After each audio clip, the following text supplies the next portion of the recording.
रहे हैं AP 100 TV live. Faridabad में आयोजित हरियाणा मांगे हिसाब यात्रा में पत्रकारों से बातचीत करते हुए रोहतक के सांसद दीपेंद्र सिंह हुड्डा ने नायब सैनी की सरकार के द्वारा किसानों को दिए जाने वाली MSP की गारंटी पर कहा कि 35 दिन में कौन सा किसान फसल तैयार कर MSP का फायदा उठा पाएगा। यदि बीजेपी सरकार को किसानों को असली फायदा देना था तो उनकी सरकार के 10 साल के कार्यकाल में उन्हें क्यों नहीं दिया। भाजपा सरकार ने लोगों को पोर्टलों ID के जाल में उलझाकर लाइन में लगा दिया। फरीदाबाद सबसे ज्यादा टैक्स देता है, लेकिन फरीदाबाद वासियों को न तो शुद्ध हवा मिलती है, न शुद्ध पानी, न साफ सफाई, न ही अच्छी सड़कें। सरकार 5 तरह से फरीदाबाद में टोल वसूल रही है, लेकिन यहाँ के लिए कोई काम नहीं कर रही है। फरीदाबाद नगर निगम में 20 करोड़ रुपए के घोटाले का जवाब बीजेपी को देना होगा। भाजपा सरकार अगर हिसाब नहीं देगी तो चुनाव में जनता इसका हिसाब चुकता करेगी। भाजपा सरकार अगर हिसाब नहीं देगी तो चुनाव में जनता इसका हिसाब चुकता कर देगी।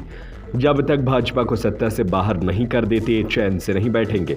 सांसद दीपेंद्र हुड्डा बल्लभगढ़ विधानसभा क्षेत्र में अग्रवाल धर्मशाला चावला कॉलोनी से पंजाबी धर्मशाला तक की पद यात्रा की।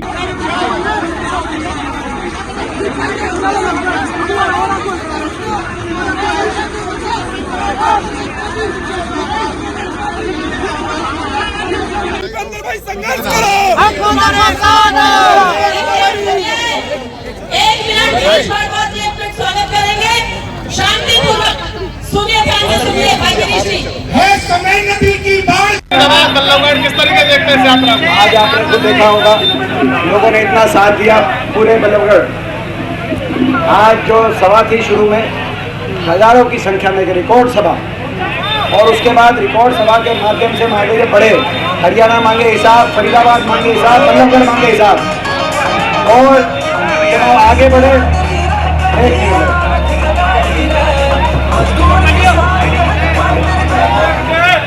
उसके बाद आगे बढ़े तो पूरे बल्लभगढ़ बाजार में आपने देखा होगा बारिश, मूसलाधार बारिश।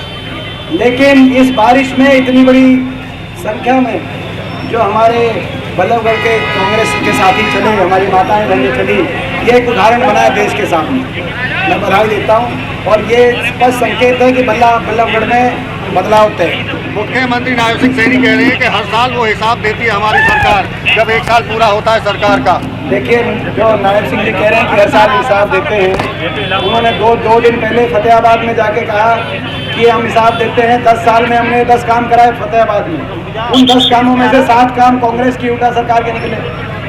तो आप बताओ, उसके बाद DPRO को सस्पेंड करा दिया कि DPRO ने गलत भाषण दिया। जिस सरकार को यही ना पता हो कौन से काम उन्होंने कराए हैं, या गिनवाने लायक काम ही ना हो 10 साल में, और वो हमारी सरकार के समय काम गिनवा रहे हों, और फिर वो कह रहे हो हर साल हिसाब देते हैं।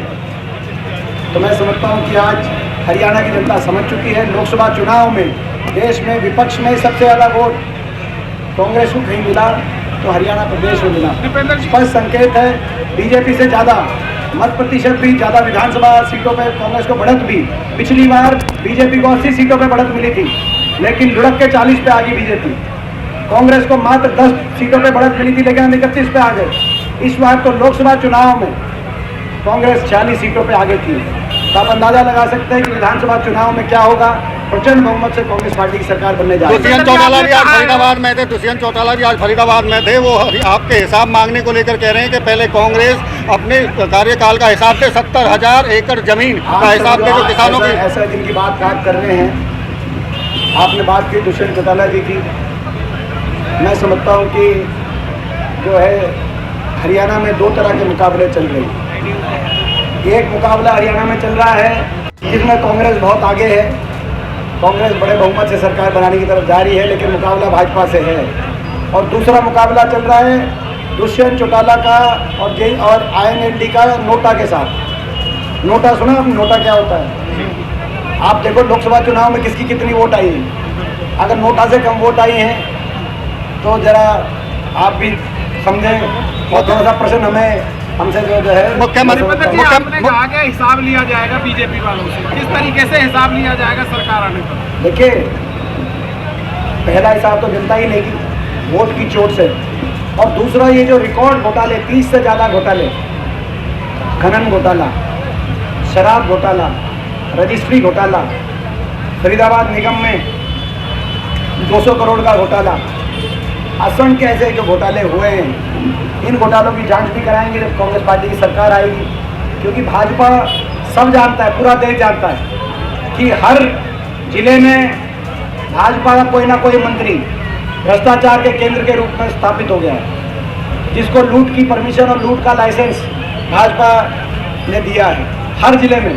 और 5 साल बीजेपी और जेजेपी ने मिलकर लूटा हरियाणा की जनता को। 5100 बुढ़ापा पेंशन के नाम पर गठबंधन हुआ बीजेपी जेजेपी का, 5100 बुढ़ापा पेंशन आई नहीं, लेकिन 5 साल लूटने का काम किया, लूटने का लाइसेंस एक दूसरे को दिया। और हर जिले में भाजपा के किसी न किसी मंत्री ने भ्रष्टाचार के केंद्र के रूप में और भ्रष्टाचार की लूट के रूप में लाइसेंस लेके काम किया। फरीदाबाद वालों से पूछो, 5 पिछले 10 साल फरीदाबाद को किस किस ने लूटने का काम किया, बताओ भाई। हाँ बताओ दीपेंद्र जी, आज तो ये स्थिति है। मुख्यमंत्री नायब सिंह सैनी की तरफ से आज ऐलान किया गया है कि हरियाणा पहला ऐसा राज्य है जहां सबसे ज़्यादा फसलों को एमएसपी पर खरीदा जाएगा। 24 पर, पहले 14 पे थे, अब 24 होगी, 10 फसल और बढ़ा दी गई है। आप एक बात बताओ, आप एक बात बताओ, 35 दिन की सरकार है, कितने दिन की? 35 दिन की। अब वो फसल बढ़ाने की बात कह रहे हैं। 10 साल तक इन्होंने एमएसपी की फसलें बढ़ाई नहीं, अब कह रहे घोषणा करके हम फसलें बढ़ाएंगे। 35 दिन में कौन सी फसल तैयार कर लोगे आप, बताओ? ये तो अगली सरकार को ही करना। जब हम कह चुके हम तो एमएसपी गारंटी देंगे, हमारी कॉपी कर रहे हैं, ये घोषणा क्या अर्थ है? 35 दिनों में कौन सी फसल तैयार कौन किसान करेगा? 10 साल से करना था तो 10 साल पहले करते, करना था तो कम से कम 1 साल पहले ही कर देते। अब तो वे खुद ही स्वीकार कर रहे हैं कि किसान के साथ इतना अपमान किया कि उनकी फसल किसान को उसका भाव नहीं मिला, इसीलिए अब ये फैसला करना पड़ रहा है। 10 साल क्या किया? मनोहर लाल कह रहे हैं कि मुद्दा छीन लिया है कांग्रेस से किसानों को एमएसपी बढ़ा के फसलों की। कौन कह रहे हैं? मनोहर लाल। भाई मैं मनोहर लाल जी के बारे में यही कहना चाहता हूँ, भाजपा ने उनसे जो है मुख्यमंत्री का पद ही छीन लिया। तो क्यों छीना? कौन सा मुद्दा छीना कांग्रेस से भाजपा ने? खट्टर साहब ये सोचें कि कितनी उनकी सरकार की अलोकप्रियता रही होगी कि भाजपा को चेहरा बदलने की आवश्यकता पड़ गई इलेक्शन से 1 महीने पहले। 1 महीना पहले 10 साल जो आपका सिपह सलार ला रहा हो, और जब रण की घड़ी आए तो आपने उस सिपह सलार को बदल के क्या कहना चाह रहे हैं? गड्ढों को भरने का काम कर और सुनो, चेहरे बदलने के काम नहीं चलेगा। चाहिए अपने प्रदेश अध्यक्ष का चेहरा बदले, चाहिए अपने उप मुख्यमंत्री का चेहरा बदले, चाहे अपने मुख्यमंत्री का चेहरा बदले। अब तो जनता है, 35 दिन के चुनाव के बाद जनता सरकार ही बदलने का काम करेगी। ये हम भाजपा तक बताना चाहते हैं। दीपेंद्र जी, एक तरफ आपकी हरियाणा मांगे हिसाब यात्रा चल रही है, एक तरफ शैलजा जी संदेश जन यात्रा निकाल रही है। क्या लगता है ये दोनों यात्रा अलग अलग किस तरीके से चल रही है? बहुत यात्रा चल रही है। कांग्रेस पूरी लगी हुई है, ये तो खुशी की बात है। कांग्रेस पूरी लगी हुई है, फील्ड में है कांग्रेस। फील्ड में नजर आ रही है कि नहीं आ रही कांग्रेस? बिल्कुल आ रही है, पर दोनों पक्षों में अलग अलग। कोई नहीं, कांग्रेस में एक ही गुट है। अच्छा, सुनो गड्ढा गुट, सुनो, कांग्रेस में एक ही गुट है, राहुल जी का गुट, खड़गे जी का गुट, एक ही गुट है कांग्रेस में। और सुनो, आगे यदि अगर कहीं पे गुटबाजी है और कहीं भीतरघात की FIR कट रही है, तो बीजेपी के मुख्यालय पे भीतरघात की FIR कट रही है। आप चेक करना जरा, आप चेक करना। आप राहुल नजीब जी से पूछो क्या स्थिति रही, आप बडोली जी से पूछो जो प्रदेश अध्यक्ष बने, कौन से सोनीपत के विधायक ने उनकी मदद करी या नहीं करी। आप रंजीत चौटाला जी से पूछो जो लिख के दे रहे हैं कैप्टन अभिमन्यु जी के बारे में, जो लिख के दे रहे हैं गंगवा जी के बारे में। आप पूछो धनखड़ साहब से जो क्यों हटाए गए धनखड़ साहब, उनकी और खट्टर साहब पे कितनी मित्रता, आप जरा चेक करिए। आप चेक करिए, कृष्ण पाल जी से भी थोड़ा चेक कर लीजिए, कृष्ण पाल जी से भी चेक करिए। तो अगर भीतरघात और गुटबाजी की कहीं FIR कट रही हैं तो बीजेपी मुख्यालय पे कट रही हैं। कांग्रेस पार्टी एकजुट है और कांग्रेस का गठबंधन कहीं है तो लोगों के साथ। तो आप ये मानते हैं कि कोई गुटबाजी नहीं है? क्योंकि आपके जो कोई गुटबाजी नहीं, आपकी यात्रा में जो लोग शामिल हुए हैं वो शैलजा जी की यात्रा में शामिल नहीं थे। कोई गुटबाजी नहीं। हमारे सभी कांग्रेस के नेता प्रचार करेंगे, हमारे 20 स्टार प्रचारकों की सूची आपको दे देंगे और वो सारे अलग अलग प्रचार करेंगे।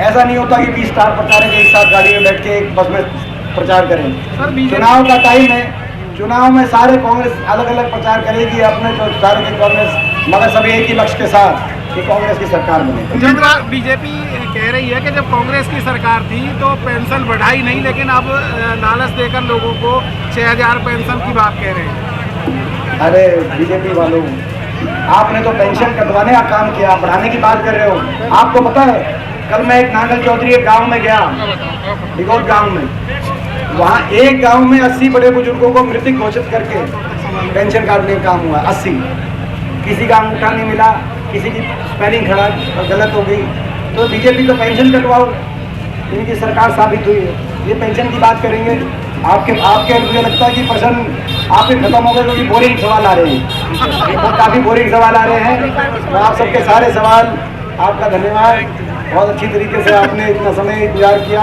आपका भी धन्यवाद, इतनी बारिश में आप डटे रहे, प्रेस के साथी हो, आप हमारे अपने साथी हो, जिस हिसाब से डटे रहे उस हिसाब से दिखाना भी इनकी